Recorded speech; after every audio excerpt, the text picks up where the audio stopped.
Hey guys, this is Fun with Brittany. Thanks so much for watching my channel, and I hope that you guys like my video today. It is gonna be on basically my best tips for getting started on YouTube. I am not a huge YouTuber. I can't tell you how to get to 1 million followers. I don't have that. But I do want to talk about the most important part, which, for me has been getting started, and kind of tell you guys a little bit about my journey, but keep it really concise. So just so you guys know, I basically have been creating content for about the last 2 years, and there were just questions that I had that I felt like there was really nobody to answer, and it got to the point where I was like, okay, I'm gonna have to just do it to figure this out. It turned out that that was really the best idea, because over the last 2 years I felt like things didn't really go the way I wanted them to, but I do feel like I've evolved into an identity that makes sense for me to move forward with online. I just want to give you guys my best practices and how I got where I am today, which again is not very far, but I've branded myself. I'm creating constant material on YouTube, Instagram, Facebook, TikTok, Pinterest, and yeah, so I do think that I have some really good tips that I learned over the past couple of years that might be able to cut down your learning curve if getting started on YouTube is something that's interesting to you. In my opinion, it's definitely the most amazing platform. I really like YouTube the best. That's just what I prefer. I like longer videos, and I like to really get to know the audience. I think that that's kind of ideally what anyone would want. The best tips that I want to give are basically to, as best you can, start thinking about when you go to sleep and when you wake up, and really getting on a schedule. And so the reason I say this is because in order to create content consistently, it's difficult to do that if you're not going to bed and waking up at the same time every day. A lot of people who are first starting out on YouTube, they have full-time jobs. Right now I'm taking a break from school since I'm having my baby soon, which is nice, but when I started my content creation, I had a full-time job. And so for people who have that going on as well, if you're not on a schedule, basically, that's the only time that you're going to have before work or after work to really make this a priority and schedule in when you're going to be recording your videos, editing your videos, educating yourself, doing research about what should be included in your videos, and really kind of focusing in on what you need to do for your channel. Because I can honestly say that while I'm taking a break now, I see that it's definitely a full-time job. It's not something I don't think people can do on the side. That was how I started. All I'm saying is getting on a bedtime and a wake-up time is going to help you a lot, and really taking it seriously and really scheduling out what you need to do for the week and being super organized about that is going to help you be really consistent about delivering content. And the thing with YouTube is that the consistency of your content will have a lot to do with how much they're able to promote you, as well as what category you fit under. And so it's just really important to have a great identity and be consistent with the content that you're delivering. Another thing that I will tell you is that I use something called blog post planners, and you can get something like this on Etsy, or you can pick whatever. They have a lot of these online, but a blog post planner will really help you to stay organized about what all your posts are, what your tags are going to be, and so that's been super helpful for me. So another place where I saw a really big pivot in my content creation was when I finally moved and got my desk set up and got a desktop computer.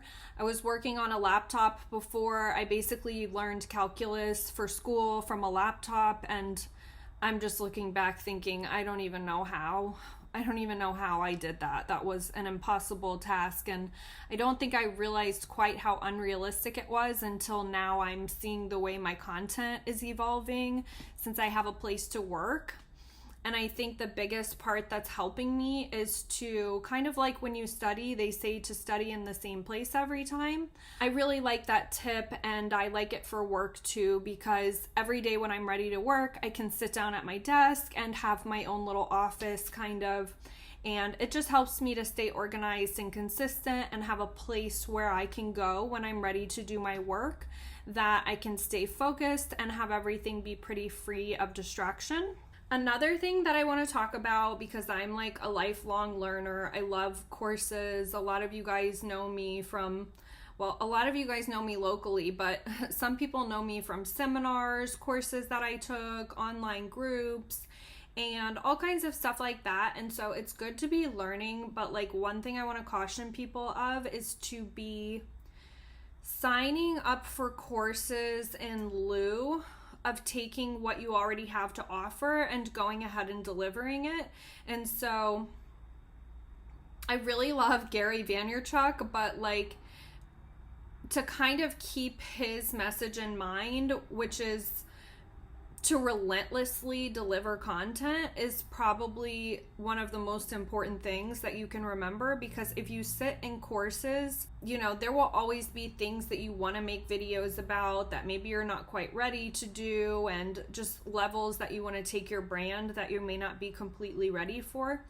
And so what I really like about kind of the Gary V message is to just be relentless in your delivery of content, and just like wake up every morning and ask like, okay, what do I have to offer my audience today? And really kind of go from there. Because if you just sit around trying to make it better and better and better, you're going to spend 90% of your time to make things 1% better. And we all have things that we want to learn how to do and then teach people. And you know, just ask yourself what you have to deliver right here and now, and that's the best content that you can make. Because if you have to wait to learn a whole new skill set, you know, that takes people 10 years. So the best person that you can show up online as is going to be the person you are today. That's delivering content and delivering a video today, and delivering videos consistently, and delivering videos in a way that the YouTube algorithm knows what to expect from you, and that your audience knows what to expect from you, and you can evolve from there. And so the way that I kind of like to look at it is that go as far as you can see and you'll see more. Yeah, that's kind of, you know, a really good motto that I live by, which is just do what you know how to do, and then eventually your questions will get answered over time. And if they don't, I'm going to talk about kind of how I figured out the things that I really didn't know. And they were things that I thought I needed help with, and I ended up learning them on my own by just continuing to like trek forward. So I hope that that's helpful for someone. So we talked about staying on a schedule. Another thing that I want to talk about is an application called Trello. And a lot of people use this like at their businesses too. Trello is free, and the way that Trello works is you can download it on your laptop and your phone, so you can have everything in the same place, and it's attached to an email address, so I believe, or something. And it's kind of like a sticky note concept, but it's much more organized.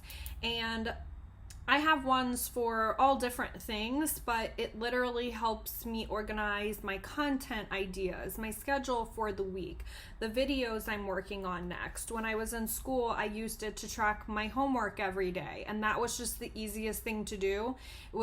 I'm normally the kind of person who I like to write things down too, but it just very quickly piled up to be too much, because as you complete tasks, you're scratching things out and this and that. And anyways, if you don't have a schedule management system already, check out Trello. It's something I think you guys would definitely find useful. What I will say is that a lot of people want to know what the best camera or editing software they can use is. Some of the most viewed videos on YouTube are, what should I do as a new YouTuber? What should I buy? And it's like, that's so interesting to me, because yeah, I've been around that merry-go-round, you could say. And basically the best editing software, the best camera that you can buy is the one that you have. And the way I kind of started out my social media journey was by looking into all the cameras that I was interested in. And of course, you know, they range from a couple $100 on the higher end of a couple hundreds of dollars to thousands of dollars. And what I ended up doing was pulling the specs off of like my iPads that I had laying around, as well as my iPhone and my laptop, and calling all the companies that had the cameras I was interested in, and then also calling Apple to talk to them about the specs on the equipment I already had. And what I ended up finding out was basically that to get a camera with equivalent specs to what I already had access to was going to cost thousands of dollars, basically, like maybe $2,000 for the camera that I wanted. And I just ended up realizing, wow, okay. So one of the hardest parts about being consistent in your content is probably recording. And I would say that getting set up, like for me, I like to keep a camera set up in my makeup table, on my desk, and then like in my living room. And so since I realized that whole thing about the cameras, what I was able to do was just invest in like 3 really nice lights that I liked. And I can go ahead and leave that set up, leave the tripods set up exactly where I need them. And when I'm ready to record, I can walk right up, set down my iPad or my iPhone, click record, and start going. That has been really helpful for me. So another tip, yeah, use the camera and the talents that you have already. Don't try and start from scratch here. Like, figure out what value you already have to offer, because I'm sure you've already spent years developing that, and you're gonna be better helping people with content that you're already an expert at than basically something you're a beginner at.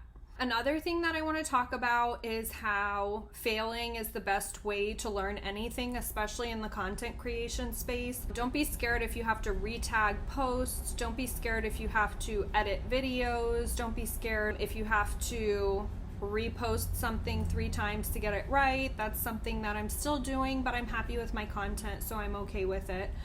And yeah, a big part of being successful online at all and on YouTube is to be okay with failing, and to understand that whether you're trying to get sponsored deals or whether you're just trying to build a following, things will not always go the way that you want them to, and you will have failures. And a big part of being successful is how you handle when things don't go exactly the way that you want them to go, and when you handle everything from deals getting pulled back to having to repost something several times, or trolls online. Like, there's a lot of hurdles in this like online space where people can really say and do anything. And so just know who you are and be consistent. Be as consistent as possible, and really try and use this as an opportunity to know yourself and what it is that you solve for your audience. Which brings me to my next topic. I probably spent years wondering like who my audience was, as well as what my own niche was gonna be. To get started on YouTube, like, just don't even go there. You're not gonna know who your audience is until you see your analytics later. And then as far as what your niche is, you may not really be good at what you thought you were going to be good at, and that's okay too. And you may end up being really good at something that you were not really sure you would be good at. So sometimes that information will be really surprising to you, and it's best to just go ahead and get started now. You can always rebrand later if you need to, and it's best to just see the whole thing as an experiment.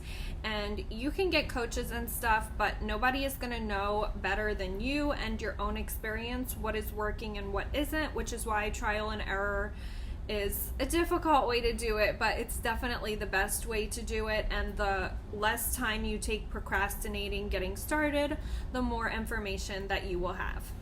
So another thing that I want to say is that I've partnered with a lot of brands over the years on casual bases, on paid bases, on making videos for them, on just making a post, and then I've partnered with brands that I just use myself and really, really love. And so what I would say is that if you are still figuring out what your niche is going to be and who your audience is to kind of hold back on that a little bit. Right now I rebranded, so I know a lot of that stuff a lot better, and it's the right time for me to do stuff like that. But what you want to prevent is just getting kind of started and set up with brands that eventually you're going to end up saying, this is not working for what I'm trying to do. And yeah, in order to keep your reputation and everything clean, like, it's important for you to really think about partnerships strategically and closely, and make sure to partner with people who align with your brand. That's just something you want to take a really close look at.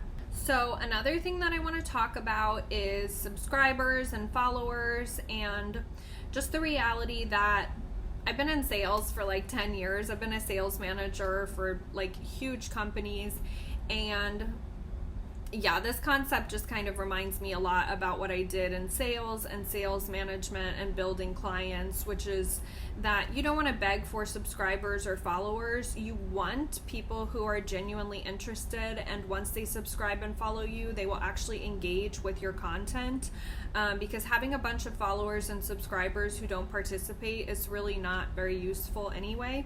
So think more along the lines of delivering content that your subscribers and followers will want updates on, and that is a much easier way to go ahead and gain a following than just basically begging for subscribers and having friends who watch your videos, but they're not really interested in the content you're creating. And then the last tip that I'm gonna tell you guys, because when I originally started my channels, I did not post on social media. I only posted them on YouTube, and I was just hoping that my SEO would be so good that people would find my videos. And what I will say is that, like, YouTube is not going to advertise for you. You do have to advertise for yourself, post it on your social media, make sure that you're okay making YouTube videos about something that you're okay with your friends seeing, but you will need to do some level of advertising your content on your social media sites. So just make sure that that's something you're willing to do before you even get started, because yeah, if you make a channel and you're just expecting it to like blow up, like, that just doesn't, it can happen. Like, they have, you know, if you want to take a course on creating viral content, you can go ahead and give that a look too. But the thing is just that, you know, it's not how most people get discovered. So yeah, be willing to advertise your videos, be willing to do the work, and try and be confident in your videos, whatever they look like. I was not very happy with my videos the first 2 years. That's why I didn't want to post them on social media. And now the videos I make, I know are not going to apply to everybody, and I'm still totally okay with sharing them, and I think it's been a positive experience. So thank you so much for watching my video today. Please let me know if I helped you reframe something that you may have seen differently. I hope that you guys will start your YouTube channel if that's something you've been thinking about. I think it's an awesome, awesome platform, aside from its limitations, and there is limitations. There are things you can't post on YouTube, and that really bothers me.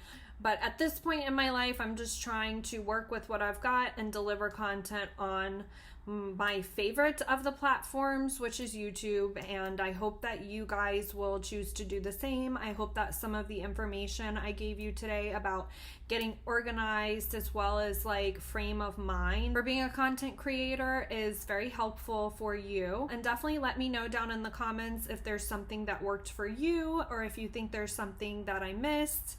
I'm not an expert at YouTube, but I can tell you what I feel.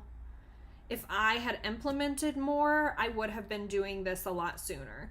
So thanks again for watching. Subscribe to my channel if this information was really helpful to you. Please subscribe to my channel and hit the little bell if you want to be notified when I make new videos.